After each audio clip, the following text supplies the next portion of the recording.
الحمدللہ والصلاۃ والسلام علی رسول اللہ۔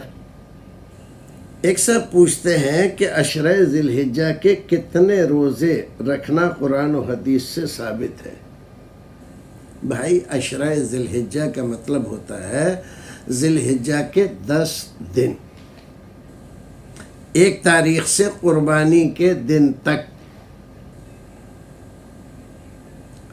تو آپ اس میں روزے رکھ سکتے ہیں جتنا اللہ رب العزت آپ کو توفیق دے، 1 2 3 4 یا پورے عشرے آپ رکھ سکتے ہیں۔ اور ان ایام میں روزے ہی نہیں، صدقہ، خیرات، نیک اعمال، تسبیحات، تحلیلات، تکبیرات جتنا زیادہ کریں گے پورے سال کے دنوں میں آپ کریں، اللہ رب العزت کے نزدیک اس کا وہ درجہ نہیں جو درجہ ان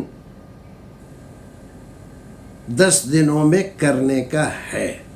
اللہ رب العزت کو سب سے زیادہ پسند ہے عمل تکبیر و تحمید، تسبیح و تحلیل کا ہو، یا صدقہ خیرات کا ہو، یا کوئی اور عمل ہو، نوافل اور دوسری چیزیں۔ تو بڑی فضیلت ہے اس عشرے میں اس عمل کی۔ اللہ رب العزت ہمیں اور آپ کو نیک عمل کرنے کی توفیق عطا فرمائے اور ان ایام سے زیادہ فائدہ اٹھانے کی توفیق بخشے۔